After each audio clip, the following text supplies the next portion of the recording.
नमस्कार। पहले तो मैं आप लोगों को धन्यवाद देती हूँ और अणुशक्ति बहुत युवा है, मेरी बेटी से भी छोटी होगी, तो मैं उसकी जो बहादुरी के लिए उसको सलाम करती हूँ। देखिए, एक तो हमारी संस्कृति के बारे में कोई जानता नहीं है, जानना नहीं चाहता है। इसमें गलती ये है कि हम लेखक भी नहीं पढ़ते हैं। आपने वेद में बात की कि वेद से लेके वो किया, नहीं, वेद में तो आप सोचिए कि सबसे पहला सूक्त है कि न सदासीत न असदासीत तम आसीत तमसा गूढ़म अग्रे तब काम आसीत। सबसे पहले जो पैदा हुआ है वो काम पैदा हुआ है और काम ने अपने अंदर शक्ति देखी है और उसके बाद बढ़ा है। इसके बाद में पूरा जो वेद की जो फिलॉसफी है, जो सांख्य तक चली है, वो पुरुष और प्रकृति में है और पुरुष और प्रकृति बराबर चलते हैं। तीसरी बात आप ये देखिए कि वहां यम यमी संवाद है ऋग्वेद में, जहां यमी खुलकर यम से अपनी यौन इच्छा का इजहार करती है कि मुझे सेक्स चाहिए और तुमसे अधिक प्रिय मेरा कौन होगा।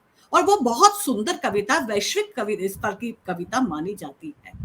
इसके बाद में अथर्ववेद में जो मैंने बहुत सालों पहले अथर्ववेद का जब मैं काम करती थी, मैंने इस पे काफी काम किया है, तो मैंने देखा कि बहुत सी प्रेम कविताएं हैं और अथर्ववेद में कहीं पे ऐसे ट्रीटमेंट भी है, औषधियां भी है कि अगर कोई पुरुष अपनी पत्नी को या अपनी प्रेमिका को वो नहीं कर पाता है तो उसको इस तरह के रोगों का इलाज करवाना चाहिए, ये भी है देखिए।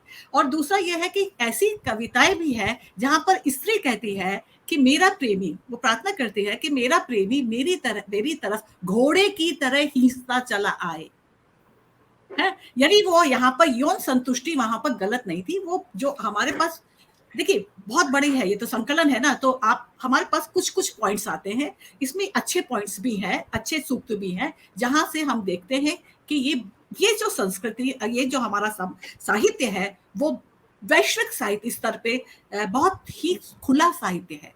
विश्व के किसी भी साहित्य ने इतने खुलेपन से वैश्विक साहित्य ने नहीं लिखा है स्त्री पुरुष के संबंध को। यमी कहती है अपने भाई से कि मुझे तुमसे ही वो करना है, यौन संबंध रखना है। ये इस तरह के ट्रोल कमेंट्स ना लिए जाएं, कृपया अपने कचरे ज्ञान से आदि, यदि उनको ज्ञान है तो वो बताएं। पढ़ा नहीं है।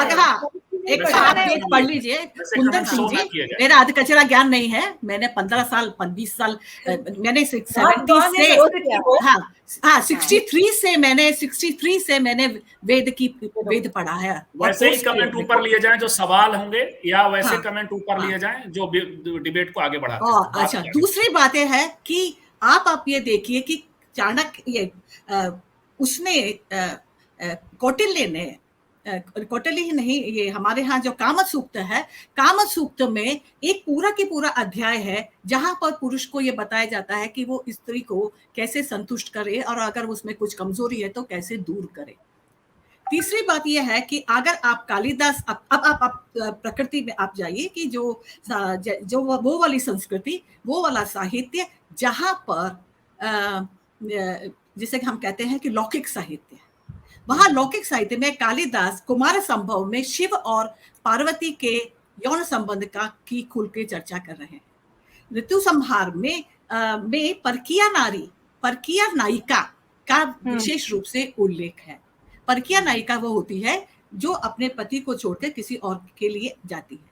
इसका ये मेरा मतलब नहीं है कि ये मतलब नहीं है कि वेद इसको वो उसको कहते थे कि नहीं ऐसा होना चाहिए। मैं ये कहना चाहती हूँ कि हमारा जो साहित्य है वो उन्मुक्त था, वो मानवीय, चाहे पुरुष हो चाहे स्त्री, उसकी मानसिक स्थिति के बारे में बात करता था, सब जगह नहीं लेकिन एटलीस्ट 30% करता था, और वो हमारे 30% विश्व में सबसे ज्यादा है। बस एक सेकेंड रति जी, एक सेकेंड, मैं निशात जी को कहना चाह रही, निशात इमरान जी को, कि दरअसल ये कार्यक्रम जो है हमारा, वो अभिव्यक्ति की स्वतंत्रता और जो बोलने का स्पेस है उसको क्लेम करने के लिए ज्यादा है। स्त्री वर्जना रहित अपनी बात मतलब करने के लिए स्वतंत्र है, और जो इसके खिलाफ जिस तरह से ट्रोलिंग हुई है, इस पे हमारा ये कार्यक्रम ज्यादा आज का केंद्रित है जी। तो मैं ये कहूंगी अगर संस्कृति की दृष्टि से देखा जाए, जो हमारे वैदिक साहित्य से लेके प्राचीन साहित्य जो एक उच्च कोटि का भी साहित्य है, वहां से देखा जाए तो हमारे यहाँ स्त्री पुरुष की मानसिक भावनाओं को, यौन भावनाओं को पूरी स्वतंत्रता या सम्मान से देखा गया है। हाँ, ये स्थिति जब बदली है तब 2000 ईस्वी में जब पुराण लिखे गए हैं और जब 18 ये स्मृतियां लिखी गई हैं, उस समय स्त्री को बिल्कुल हाशिए में डाल दिया गया। उसका कारण शायद ये था कि बाहर से आक्रमण होने लगे थे और उन आक्रमणों के कारण उन्होंने अपनी स्त्रियों के लिए ऐसा किया होगा, ऐसा हम एक पॉइंट दे सकते हैं, ठीक है ना। तो अभी हम जो जानते हैं, आप वेद पुराण को एक मान लेते हैं, जबकि वेद पुराण में 3000-4000 साल का अंतर है। तो हाँ, और वेद पुराण क्या है, वो एक डाइल्यूटेड वर्जन है जिसमें कुछ वैदिक देवताओं के नाम लेके अपनी कहानियां जोड़ी गई है, जो ब्राह्मण थे, पुजारी थे, उनके द्वारा। उस समय ये टैबू शुरू हुआ। तो मेरा कहना है कि ये संस्कृति, हमारी संस्कृति पे हमें गर्व होना चाहिए कि प्राचीन काल से, अति प्राचीन काल से ये बात बहुत महत्वपूर्ण है। ये बात बहुत महत्वपूर्ण है। लोग हमेशा वेद पुराण का एक साथ रेफरेंस देते, जैसे मतलब वेद के ठीक बाद पुराण चला है, जबकि 3-4 हजार साल का फर्क है। बिल्कुल जी। तो ये बात लोगों को मतलब ये कभी ध्यान में नहीं आता है। आप क्यों नहीं ध्यान में देते? आप गूगल कर लीजिए, आप आजकल तो गूगल बाबा भी बता देंगे आपको। क्यों नहीं ध्यान देते? पढ़ते क्यों नहीं है? क्योंकि आप ये सोचिए कि वो 4 तो वेद हैं, इसके बाद में 4 ब्राह्मण हैं, 4 उसके बाद में असंख्य उपनिषद हैं, इसके बाद में शास्त्र हैं, इसके बाद में जाकर हमारे पास में पुराण आते हैं। इतना सारा साहित्य के बाद में जब पुराण आते हैं तो पुराणों में 2000-3000 अभी 4000 साल का भी अंतर हो जाता है। और पुराण की रचना इसलिए की गई थी जब तक ये हो गया था कि स्त्री और वेद शूद्र को वेद पढ़ने से रोक दिया जाए। तो उस समय फिर कैसे पूजा करें घर में जाके? तब जाके उन्होंने पुराण किया था। पुराण में कुछ ऐसा लेके और ये अलग तरह का एक शुरू हो गया था। तो ये एक बात मेरी इतनी है।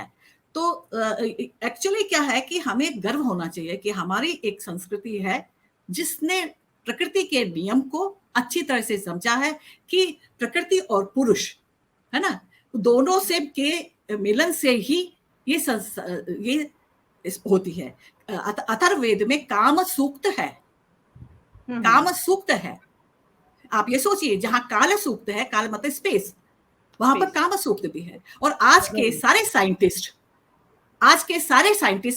कंटेम्प्रेरी साइंटिस्ट, अगर आप अंग्रेजी पढ़िए, आप यूट्यूब देखिए, तो आप देखेंगे कि इस बात को कहते हैं कि जो थ्योरी ऑफ रिलेटिविटी है और थ्योरी ऑफ यहाँ से आइंस्टीन से लेके की थ्योरी ऑफ रिलेटिविटी है, वो काफी कुछ ये जो वैदिक जो विचारधारा है कि ये प्लस और जिसे हम कहते हैं ना कि ऋण, और ये जो चाइनीज में जिन और ज़ेन बोलते हैं, ये 2 शक्तियों से मिलकर बनी है।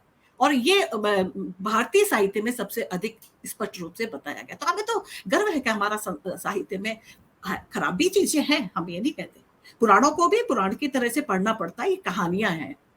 फिर बाद में नियम बनाए गए, स्मृतियों में नियम बनाए गए, उस समय हम पीछे लड़कियों और स्त्रियों को पीछे ढकेल दिया गया। तो आज जो पुरुष जानता है वो पढ़ता नहीं है, और पढ़ता नहीं है, वो सिर्फ सुनता है। और सुनता भी किसको है? जिनको सुनना नहीं चाहिए। और ये पुरुष की जो स्थिति है, अगर मैं आपको बताऊं तो उसमें एजुकेशन का कोई महत्व नहीं, क्योंकि यहां पर साइंटिस्ट हो, चाहे वैज्ञानिक हो या कुछ भी, कोई भी हो, वो इसी तरह की बातें करने लगा है।